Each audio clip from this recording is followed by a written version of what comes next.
تفسير سورة المسد درسو سورة سورة المسد جأمتي آيان إسيدا شني إسين سورة مكاتي لكويس إسيدا إبا في خطأتوكو إسين إيغا سورة فاتحة أتي بوته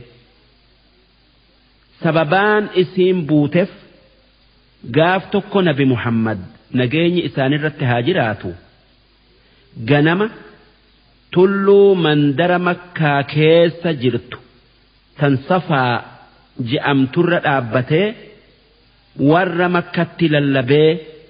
بيا جئني بيان إسلام في كافر الليل هقا إسان والجيان نبي محمد أكي جئين يا ور مكة أدودان دينتو غارا كان دوبا إسنت أس جيغو أتجرا إيغادا إسنين جئ ندوغ أومستو جنان سدوغ أومسنا أتي نما كجبو متي جأنين جنان دقايا أن عذاب جبا يو كفر إرت دوتا مدتنن إسن صداتشسي أكا أمنتن إسن قدؤوف ربين إسنتنا إرجي أكا عذاب سنجلا باتا ربي دتش إسمي أومي كان إسن أومت أمنا أمو يو أمنو باتا قياك يا ماء واتك إسنين ترو بيخا جئين جنان أديري وكا أبيرا نبي محمد كان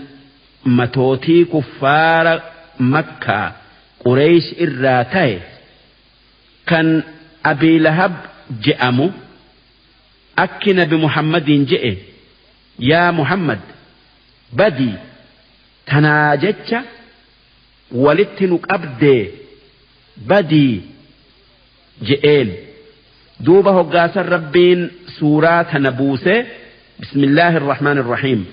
جلق أمن دبئي مكا ربي رحمتك أبوتي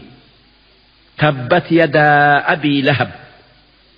هركي أبي لهب خسارمه واني إني هرك إسات دلق هندي بده وتب إننس خسارمه بده ما أغنى عنه ماله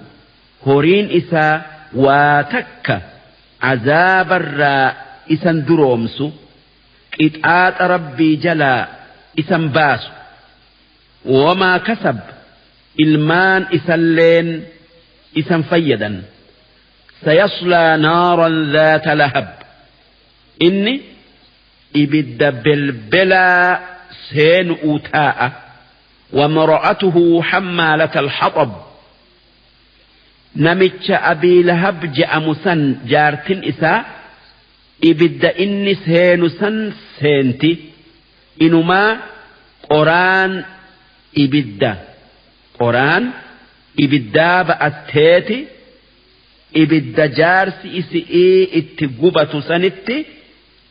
دربتي أكا جارس إسئي akka gaari itti gubatuuf maalif addunyaa irratti karaa hama irratti isa gargaaruu turte tanaaf guyyaa boruu guyyaa qiyaama'aa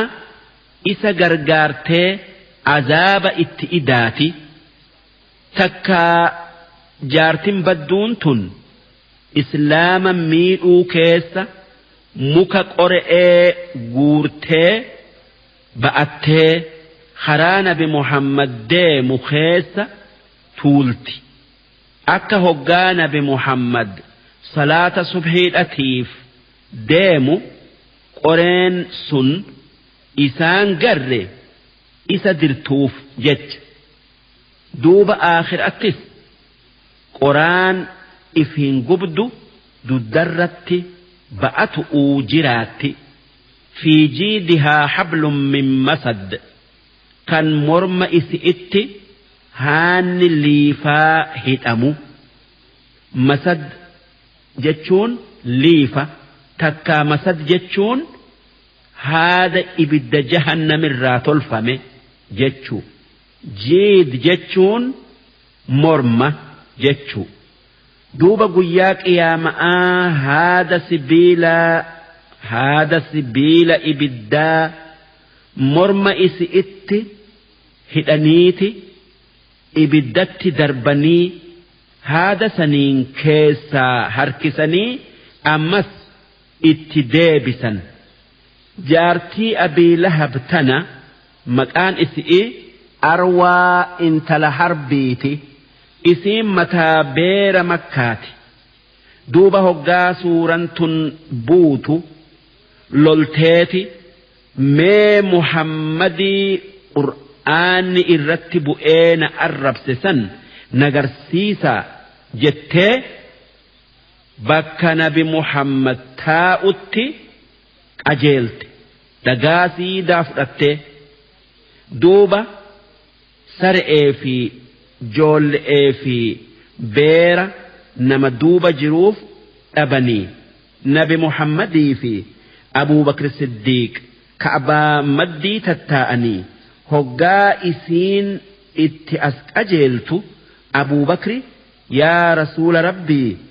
yaa ergamaa rabbii jaartin badduun dhuftee akkam taana je'een jennaan nabi Muhammad nan agartuu na arguu hin dandeessu hin sodaatin je'een duuba hoggaa ceyaadhaa dhuftee isaan gubbaa dhaabbattu Abuu Bakar qofti itti mul'atee wanni jetteen saahibni kee na arrabse je'anii mee eessa jira jennaanin siifan kakadhaa inni sin arrabsine je'een akkasitti if duuba deebite kan nabi hin argin rabbiin irraa hijaabee darsiin 412 hangan